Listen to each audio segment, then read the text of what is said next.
KP என அழைக்கப்படுகின்ற குமரன் பத்மநாதன் அவர்கள் மலேசியாவில் வைத்து 2009 ஆகஸ்ட் மாதம் கைது செய்யப்படும் போது அவருடன் இணைந்து கைப்பற்றப்பட்டதாக சொல்லப்பட்ட பல்லாயிரக்கணக்கான பெறுமதிமிக்க டன் கணக்கான தங்கத்திற்கு என்ன நடந்தது என்ற ஒரு விடயம் தற்போது பெரும் ஒரு பேசு பொருளாக மாற்றம் கண்டிருக்கிறது. குறிப்பாக அவர் கைது செய்யப்பட்டு 17 வருடங்கள் கடந்த பின் இப்பொழுது லஞ்ச ஊழல் ஆணைக்குழுவானது அந்த விடயத்தை தூசி தட்டி எழுப்பியிருக்கிறார்கள் என்றுதான் சொல்ல வேண்டும். அது ஒரு பெரும் ஒரு பேசு பொருளாக தற்போது மாற்றம் கண்டு இருக்கிறது.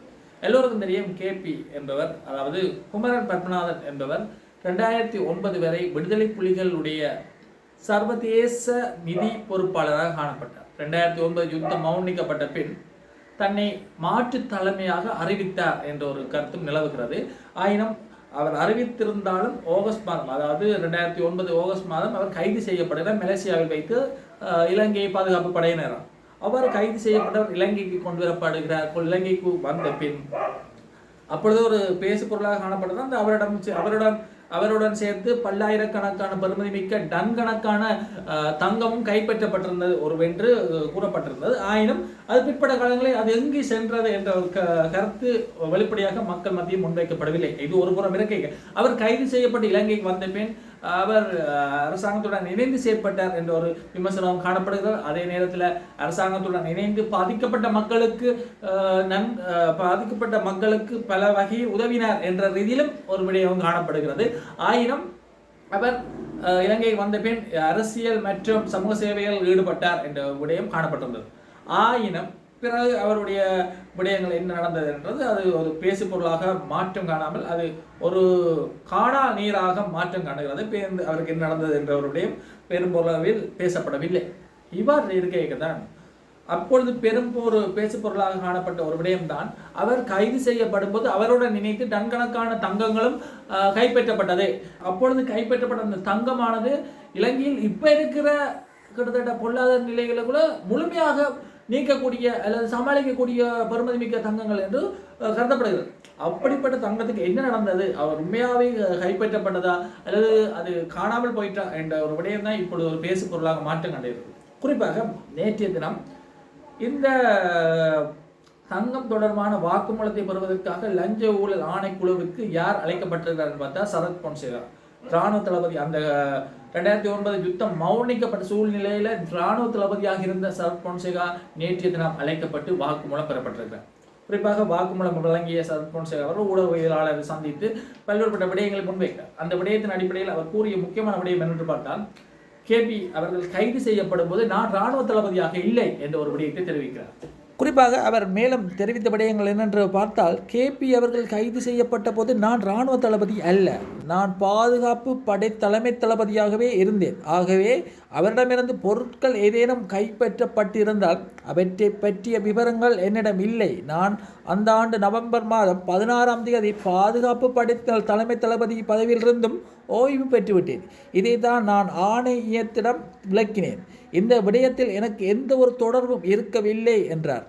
இதில் சம்பந்தப்பட்டதாக கூறப்படும் தங்க இருப்புகளின் அளவு காரணமாக இந்த விசாரணை பொதுமக்களின் குறிப்பிடத்தக்க கவனத்தை ஈர்த்துள்ளது. போருக்கு பின்னர் கைப்பற்றப்பட்ட சொத்துக்கள் தொடர்பான பாதுகாப்பு மற்றும் பொறுப்பு கூறல் சங்கிலியை நிறுவ அதிகாரிகள் தற்போது முயன்று வருகின்றனர் என்ற ரீதியில் தன்னுடைய கருத்தை பதிவு செய்திருக்கிறார் பொன்சேகா அவர்கள்.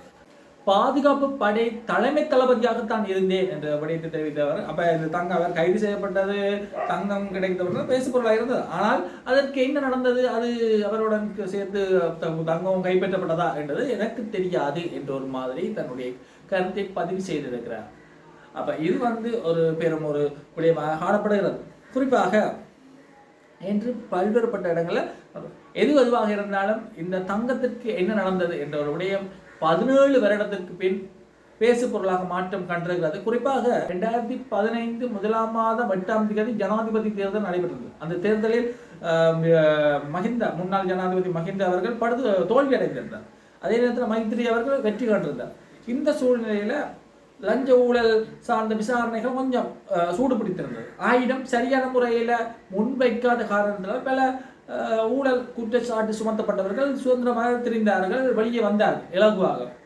ஆயினும் இப்ப அனுரகுமார திசாநாயக்க அவர்கள் ஆட்சிப்பட முறைய பின் பல்வேறுபட்ட ஊழல் குற்றச்சாட்டுகளில் சிக்கிய முக்கிய பழைய அரசியல்வாதிகளும் சரி, அமைச்சர்களும் சரி, முன்னாள் ஜனாதிபதிகளும் கூட சரி சிக்குண்டு அவர்கள் சிறைவாசம் அடைகிறார்கள் அல்லது தண்டிக்கப்படுகிறார்கள் என்ற நம்பிக்கை காணப்படுகிறது. அப்ப இந்த அடிப்படையில் லஞ்ச ஊழல் ஆணைக்குழுவானது இந்த தங்கத்துக்கு என்ன நடந்தது என்ற வெளிப்படையான உண்மைகளை கூறுவார்களா என்ற ஒரு விடயம் எதிர்பார்க்கப்பட்டு வருகிறது. இப்ப இந்த சூழ்நிலையில தான் முக்கியமாக நாங்கள் அவதானிக்கக்கூடிய ஒரு விடயம் என்று பார்த்தால், இந்த தங்கத்துக்கு என்ன நடந்தது என்றது மக்களுக்கு தெரிய வருமா இந்த ஒரு பேசு பொருள் தான் காணப்படுகிறது. அப்ப பொறுத்திருந்தான் பார்க்க வேண்டும் என்னதான் நடக்கிறது இலங்கை திருநாட்டில் என்று.